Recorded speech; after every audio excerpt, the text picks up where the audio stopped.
afternoon, Fearless fam. I'm coming at you today with a topic that I have wanted to bring up on here many times, but it's a bit controversial, and I think I'm gonna get a lot of shit in the comments, so am I finally emotionally prepared for that?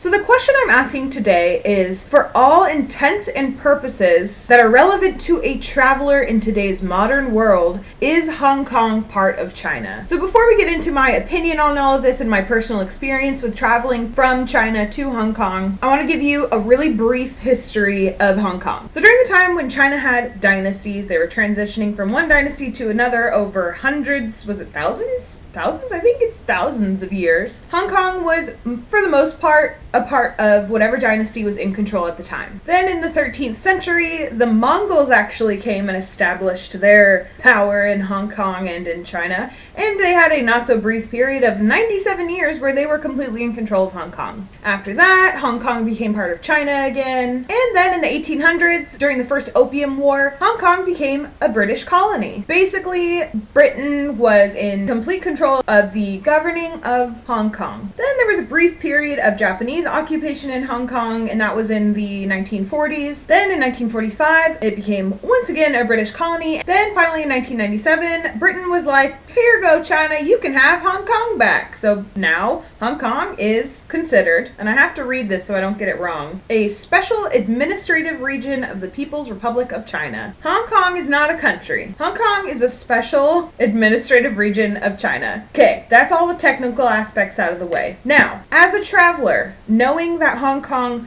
was part of China, I was a little surprised that when I flew from Nanjing to Hong Kong, I had my passport stamped saying I left China. When I arrived in Hong Kong, I had a separate visa given to me. When I flew back into China, they stamped my passport again saying you are back in China. I had to get Hong Kong dollars in order to pay for things in Hong Kong. It was a totally different currency. The language was so different. Cantonese and Mandarin are related to each other, but if you're used to hearing a lot of Mandarin being spoken, which I was at the time, coming into Hong Kong is completely different. Everybody around you is either speaking English or Cantonese. There are churches in Hong Kong, from Christian churches to a Mormon temple, and in order to get on the internet in Hong Kong, you don't have to have a VPN. Welcome to Hong Kong, you can get on Facebook. I also forgot to mention that because of the British rule in Hong Kong, many Hong Kong people speak English. So actually, you can get around with English pretty freaking easily in Hong Kong. The other thing I forgot to mention is that in Hong Kong, white people don't really get stared at because they're a lot more normal there. Hong Kong is a very diverse international hub, and it has been for many years. So although China is very accommodating to foreigners, there is always that weird feeling you get when you're in China that you just don't belong. And in Hong Kong, it's a lot easier to feel like you actually somewhat belong there.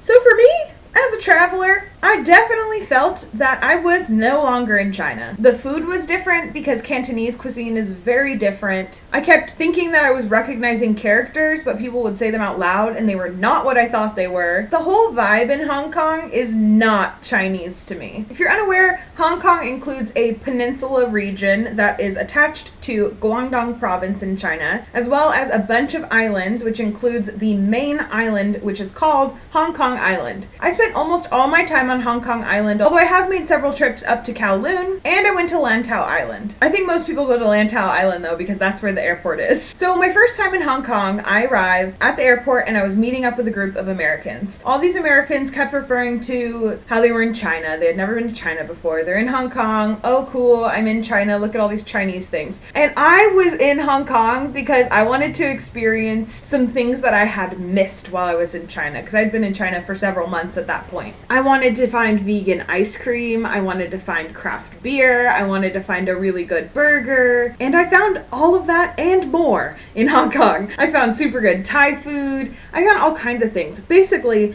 in Hong Kong, I wanted to do everything that I couldn't do in China, like watch YouTube without VPN, speak English to everybody and not feel bad about it, use a lot of Western style public toilets, and go to the beach and go hiking. All these things in Hong Kong I got to do. If you want to watch my Hong Kong travel vlogs, I'll have those linked above and down below in the description. But my point is, Hong Kong to me was like this little Western sanctuary in Southeast Asia. And to the Americans that I was traveling with who had never been to China, to them it was part of China. So every time I'm scrolling on Instagram or I'm browsing a travel vlog or something and it says 7 days in China, Beijing, Shanghai, and Hong Kong, I'm like, every single time I see that Hong Kong paired with Chinese cities, I think to myself, Hong Kong is not China. That's because in all the ways that it matters to me as a traveler, Hong Kong is not China. So although technically speaking, Hong Kong is under the governance of the People's Republic of China,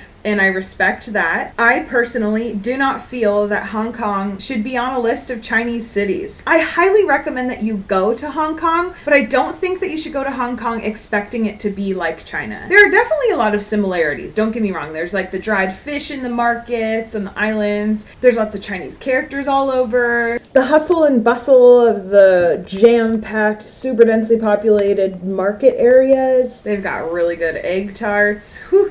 I guess I don't really know what the point of this video is. I'm not trying to stir up controversy by any means. I'm looking straight at you. I'm not trying to stir up controversy. All I'm trying to do is express an opinion to you guys that has been bothering me for a very long time, and that is the simple opinion that Hong Kong is really not part of China. At least not yet. It was transitioned into Chinese hands in 1997, so it has been in the hands of the Chinese government for 20 years, and it was in the hands of British government for 150 years. So they are still very much going through a transition period. It's going to be interesting to see how things end up. I would love to know your opinion below if you have been to Hong Kong. If you have not been to Hong Kong, what do you think of Hong Kong? Because when I speak on Hong Kong, I can't, you normally say like, China is a great country. Hong Kong is a great special administrative region. Like, what are you supposed to say as a traveler? I guess I'm just curious what your thoughts are. So let's start a pleasant discussion in the comments below. And if you're new to my channel, I make videos all about traveling with anxiety and living well with anxiety. So welcome to the Fearless fam. This Monday, instead of Mental Health Monday, I think I'm actually going to be making my most requested video of all time. See if you can guess it below. Tuesday is going to be Travel Talk Tuesday as always. And then Wednesday and Thursday, you'll have to wait and see. It's going to be a surprise. Thank you so much for watching my Fearless fam, and I will see you on Monday. Okay, bye!